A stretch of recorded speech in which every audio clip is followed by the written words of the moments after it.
President Donald Trump. Iran faces a devastating outcome as the U.S. ceasefire nears expiration.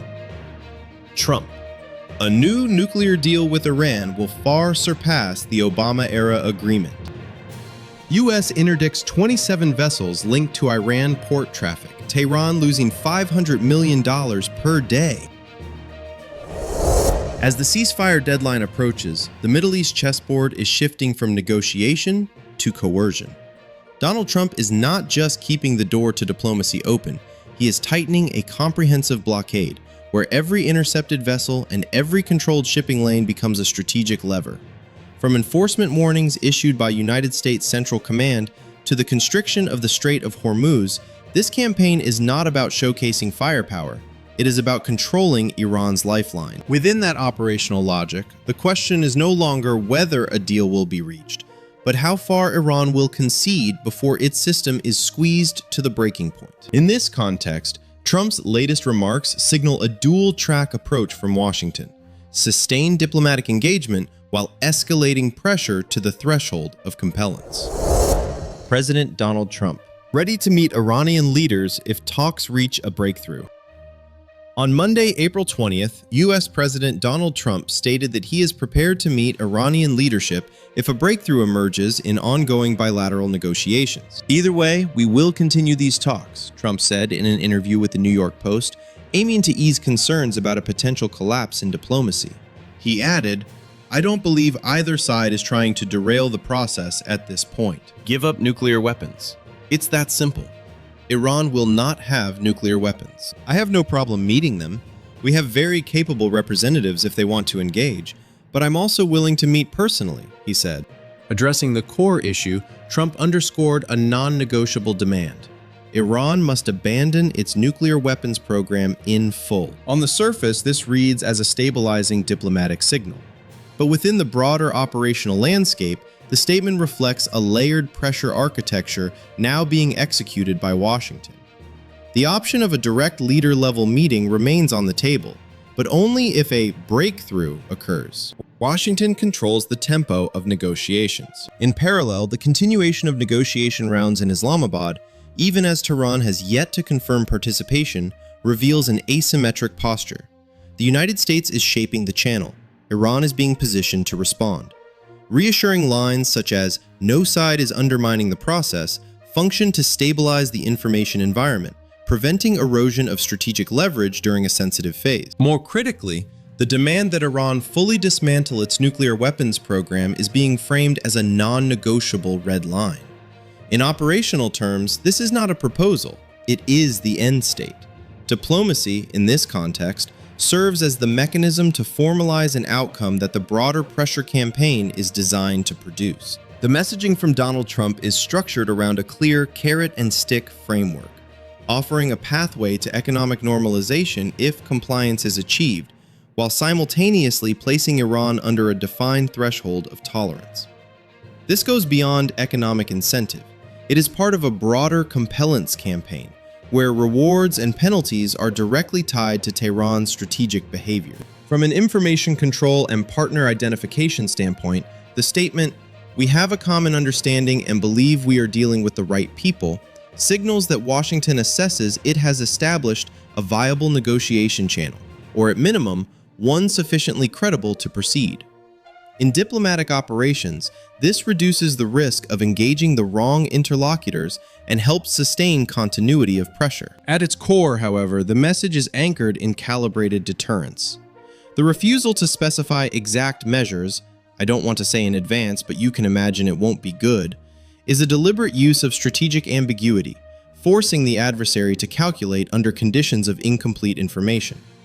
At the same time, the explicit warning, "The United States will destroy every power plant and every bridge in Iran," lays out a clear escalation pathway targeting critical infrastructure, reflecting a modern warfare model focused on disabling operational capacity rather than territorial occupation. Time is also being weaponized as a campaign variable. The reference to Wednesday evening Washington time is not merely a technical ceasefire deadline. It serves as a trigger point for follow-on options if negotiations fail. Meanwhile, Maintaining control over the Strait of Hormuz underscores U.S. leverage over a global energy choke point, effectively turning geography into a strategic instrument. In a notable development, in an interview with PBS News, Trump stated that if the ceasefire expires without an agreement, a military escalation scenario remains fully on the table. When asked whether Washington would extend the agreement set to expire on April 22nd, he assessed the likelihood as very low, warning that failure to reach a deal could trigger a large-scale wave of airstrikes. In parallel, Trump affirmed that Washington will sustain maritime pressure until a deal is reached, rather than easing control prematurely. He emphasized that the United States is under no obligation to rush into an agreement. "I'm under no pressure whatsoever, even though this will move relatively quickly," he wrote on Truth Social, reiterating that he will not accept a bad deal akin to the previous Joint Comprehensive Plan of Action. Taken together, these statements reinforce a key reality. Time is no longer a neutral variable. It has been weaponized as a direct pressure mechanism within the current campaign structure. The reported deployment of J.D. Vance to Islamabad reflects an effort to sustain diplomatic channels in parallel with military and economic pressure. His position, "I will not rush into signing a bad deal," further underscores a consistent doctrine: prioritize outcome quality over speed, even if it prolongs the state of tension. On the strategic information front, Trump's statement, "Israel never pushed me into war with Iran, it was the events of October 7, 2023, combined with my long-standing belief that Iran must never obtain nuclear weapons that drove these decisions," is designed to reframe the origin of the conflict. By decoupling U.S. actions from external influence and downplaying the role of Benjamin Netanyahu, Washington reinforces the legitimacy and autonomy of its military posture. In closing, the message, "The outcome for Iran will be significant. If new leadership is smart enough, Iran can move toward a prosperous future," is not merely diplomatic language. It represents the final layer of a fully integrated compellence framework, where the only remaining pathway for Tehran is behavioral adjustment before pressure reaches an irreversible threshold. A new Iran nuclear deal will far surpass the Obama-era agreement.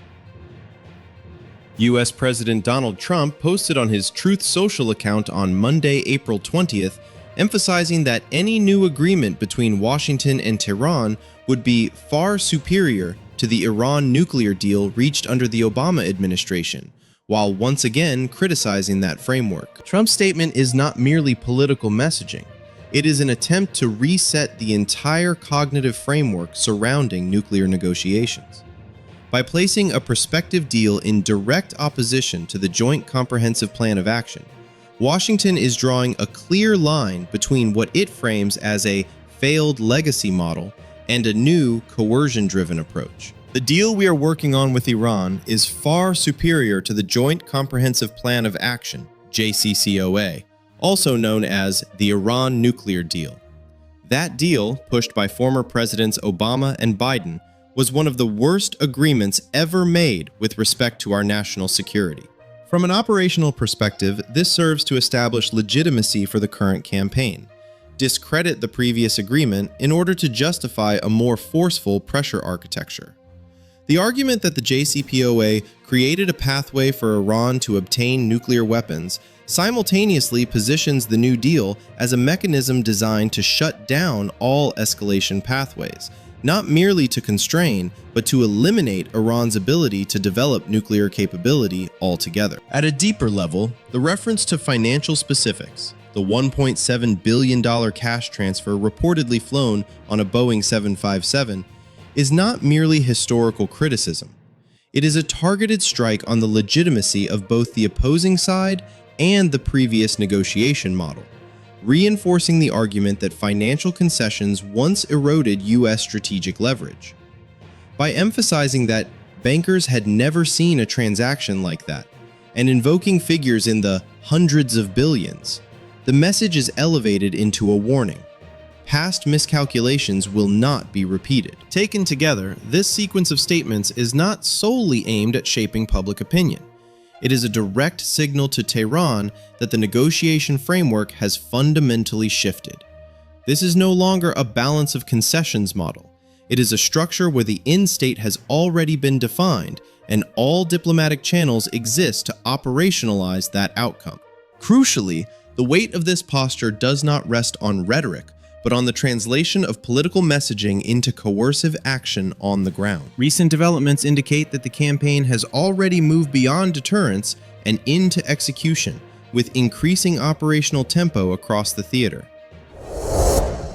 U.S. interdicts 27 vessels linked to Iran port traffic, Tehran losing $500 million per day. On April 19, 2026, the U.S. blockade campaign crossed the threshold from deterrence into active enforcement on the ground. After failing to comply with repeated warnings and attempting to breach the control perimeter, an Iranian-flagged cargo vessel was forcibly seized by U.S. forces in the Gulf of Oman, marking a calculated escalation in operational posture. The container ship MV Tuska, linked to a logistics network operated by a subsidiary of Islamic Republic of Iran shipping lines, was assessed to be involved in transporting dual-use materials. Prior to interception, the vessel had docked at a port in China before routing toward Iran, highlighting the existence of complex supply chains extending beyond the immediate region. During the approach phase, the guided missile destroyer USS Spruance issued continuous warnings for approximately 6 hours. When the vessel failed to comply, U.S. forces transitioned to coercive protocol. The crew was ordered to evacuate the engine room before precision fire was used to disable propulsion. The result was a complete loss of maneuverability without casualties, indicating a tightly controlled operation focused on neutralizing capability rather than destroying the target. The operation was launched from the amphibious assault ship USS Tripoli, with U.S. Marines deploying via helicopter across the Arabian Sea to intercept the vessel. Upon arrival, boarding teams executed a fast rope insertion to secure the deck of Tuska, a standard high-tempo maritime interdiction procedure requiring speed and precision. Notably, the forces involved were drawn from the 31st Marine Expeditionary Unit, forward deployed in Okinawa.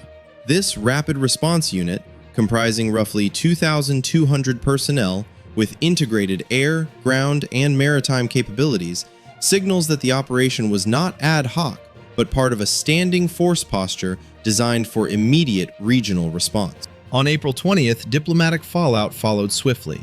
During a press briefing, Chinese Foreign Ministry spokesperson Guo Jiakun expressed concern over the use of coercive measures against vessels with potential links to Chinese ports. This reaction underscores a broader reality.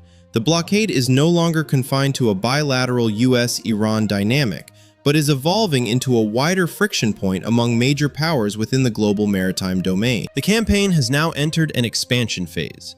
U.S. forces have compelled a total of 27 vessels to turn back or return to Iranian ports, a direct indicator of the operational effectiveness of coercive enforcement on the ground.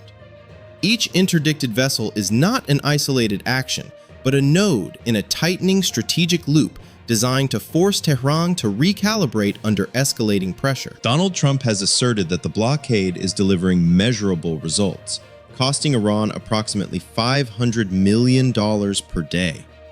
He also dismissed reports that Pakistan had proposed lifting the blockade to restart negotiations. Washington is maintaining pressure and strict maritime control, while J.D. Vance is expected to lead a delegation to Islamabad to advance diplomatic channels, even as Tehran has yet to confirm participation. As the ceasefire deadline approaches, the campaign underscores a core principle.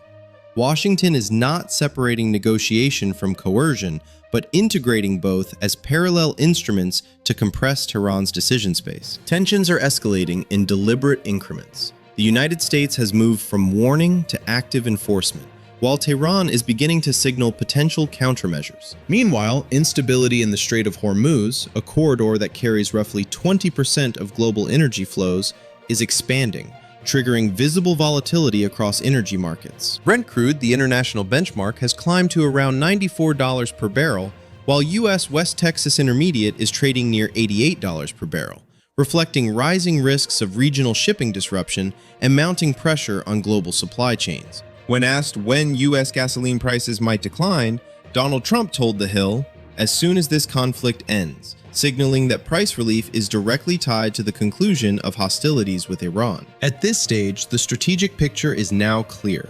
Negotiations have not disappeared, but they are no longer the decisive factor. Pressure, layered, incremental, and sustained, is what is shaping the endgame. Washington is no longer waiting for a deal.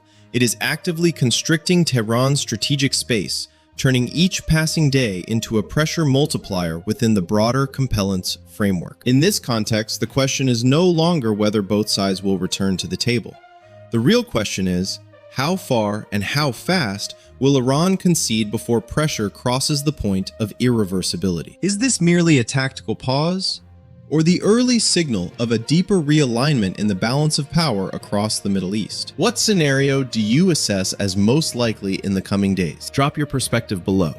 And if you want to track every move on this board as it unfolds, follow for more real-time, in-depth analysis.